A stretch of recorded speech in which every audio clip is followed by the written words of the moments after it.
Hey guys, what's up? It's Wayne. I got a new video as promised, and we're gonna be talking about what's in my camera bag for 2020. Let's get some B-roll sequences. Let's get it.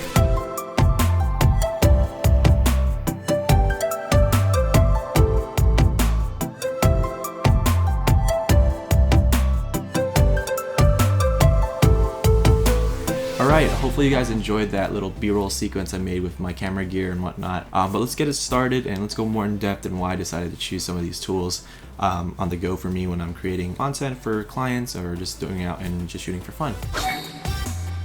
So the first thing I'm going to be talking about is actually the camera that is shooting me right now. I'm actually shooting on the Sony a7 III. It's been my bread and butter for about 1.5 years now. I got it actually last year in I think 2018. I sold all my Canon stuff and went straight to Sony just to afford just this body and the kit lens. But yeah, this camera has been a beast. It's just amazing in any type of scenario that you guys want to shoot in. For a content creator like me, it's just something that I would highly recommend for anybody who wants to get into this business. And let's talk about the lens that is on the camera.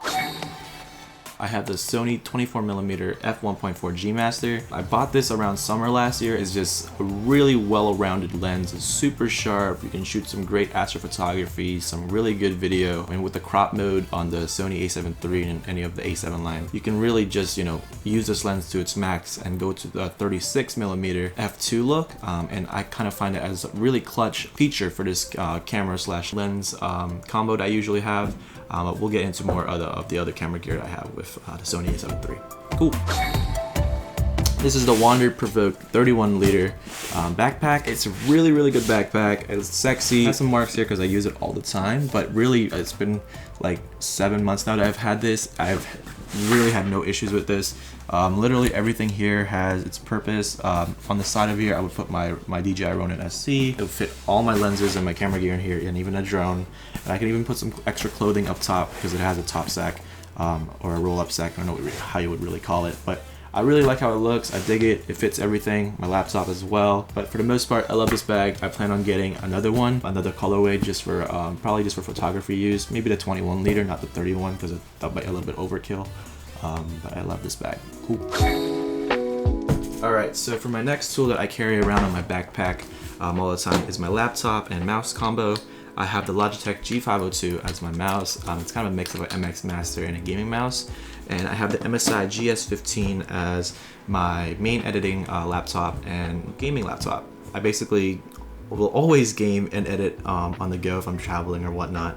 It's just part of me. I love gaming and I love editing, so I would always use this laptop. And it has, I think the specs are RTX 2060, 16 gigs of RAM. I think it was an i7 9750H. But for the most part, this is my editing slash gaming rig on the go. There's like literally no issues with this laptop. I haven't had any crashes or whatnot. Hopefully it will stay that way because Windows tend to be less stable than Apple products. But for the most part, this is what I have and this is what I like using. So yeah. Alright, so some other things that I carry around with me at all times are the Samsung T5 and the Western Digital, I think it's the Element version.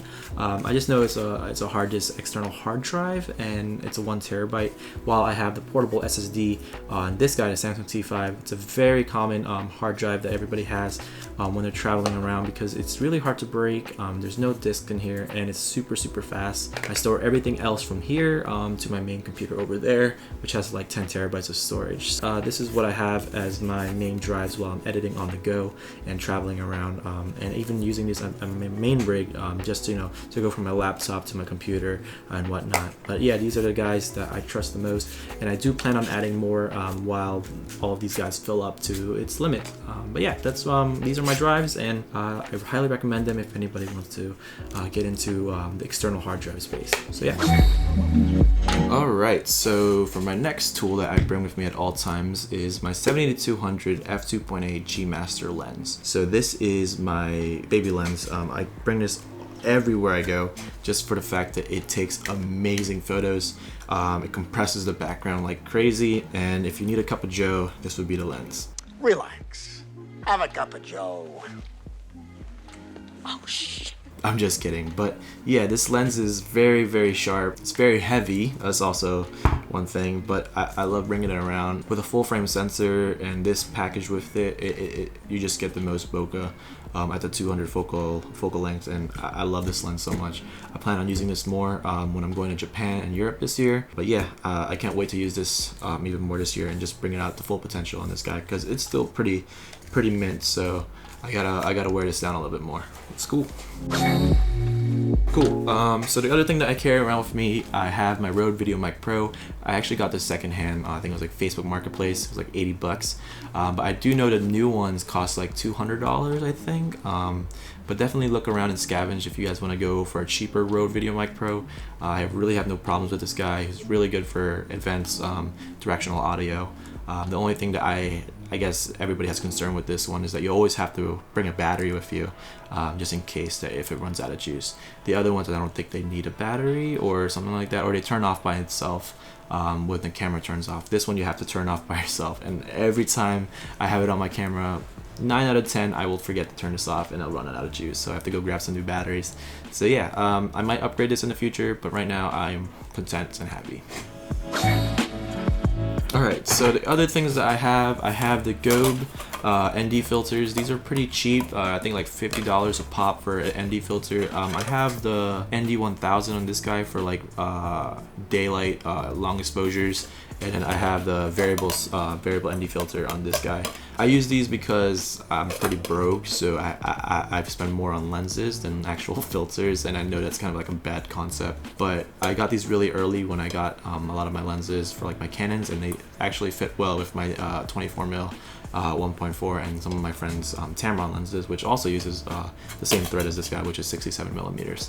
So definitely recommend these guys if you guys are trying to get into video work or photo work. Start, I guess, with a cheap ND filter, and then move up to like a really expensive ND filter later on, just because there's more pros and cons when you upgrade. So that's just my little one take on these guys. Some other things that I carry around with me, I guess I can bring some more stuff on the desk. I have a little squishy or puffer, I guess. This is just cleaning my lenses or taking out any dust from any of my camera equipment. I have my Bose QC35-2s. I bring them all the time if I just want to edit and just relax or just listen to music. I love these guys. These guys are like weared down, and you guys can see on the B-roll or even right here like how much I use these guys. I do not put a protective case on these guys. Honestly, if you're gonna buy something this expensive, protect it. But for me, my mentality is I'm gonna use it till it dies. So I have it basically destroyed on the outside, but it still sounds amazing. Definitely recommend these guys, or the Sony versions. I think it's like the 1000 XM3s. Definitely recommend those guys.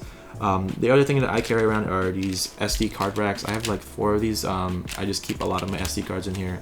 A lot of these guys were really just for old cameras that I had, and upgrading to the Sony, you need a higher read speed for your SD card, so I don't even use these guys anymore. But I like to look at what I have in here time to time again, and just, you know, reminisce on what memories I had stored in these guys. But definitely recommend having a SD card holder. This is a cheap one, but there's other really nice SD card holders out there. I guess the last thing I have here, I have a carrying case for my external monitor. I have the Fieldworld F6. I know there's a lot of variants of this monitor, but I always have it around with me if I'm like shooting this YouTube video, which is right on me right now. But I also do a lot of other stuff with the lens itself, so highly recommend getting external monitor. Very cool. Alright, so the last thing that I have that I always bring on my backpack is my drone. It's the Mavic 2 Pro with the Flymore kit. I have 2 batteries, the remote controller, and the Mavic 2 Pro itself. It has the Hasselblad sensor, as you guys can see. It's very robust. I love this drone so much. It really gives you some high quality aerials in photography and videography. It's very expensive, but honestly, if you're gonna get this, definitely have a purpose for it, I guess. There's a lot of other drones out there, the Mini, the Air, and even the older Mavic Pros or the Phantoms. They're probably worth it just to get into the drone photography and videography. I decided to get this with my friend, and it was a really good buy, and I highly recommend it for anybody who's doing more professional commercial work to get a Mavic 2 Pro or whatever they have. And this year, I guess they're going to make a Mavic 3 Pro. We'll see how that works out, but Highly recommend this drone. But yeah, I love it. It's really good. I forgot. I have my Ronin SC. This is my gimbal of choice right now. I do carry the Ronin S here and there, and it's a good combo just to switch from this to a Ronin S if I need to bring like my 70-200 on the gimbal. But for the most part, with my 24mm or my 50mm, I would use this gimbal just because it has locks and I can keep it on the side of the backpack without the carrying case, and it's pretty sturdy enough where I wouldn't mind actually banging it sometimes, and I do have warranty on it. But for the most part, this is the gimbal of choice that I would use. It's stable, it's easy, the app is really nice to use, and it's just something that I always want to carry around if I want to get some stable footage. But yeah, highly recommend getting a gimbal of some sorts. It doesn't have to be a DJI gimbal. I know there's a lot of cheaper ones out there or more expensive ones, but pick your choice, and there's a lot of pros and cons. You win some, you lose some, but hopefully you guys pick a nice gimbal for yourself. But I picked the Ronins. I'm just used to their software. I'm used to how it works. But yeah, totally love this guy. I can't wait to see what they have in store for the next one. But yeah, guys, that's it for the camera bag 2020 kind of like inspection of what I have. Hopefully you guys enjoyed the video. If you guys want to leave a like or subscribe, go ahead and do it down below. Comment if you have any questions or concerns. I'll leave the links down to what I have if you guys want to purchase anything. But yeah, thank you guys for watching. I appreciate it, guys. I'll see you guys later. Peace out.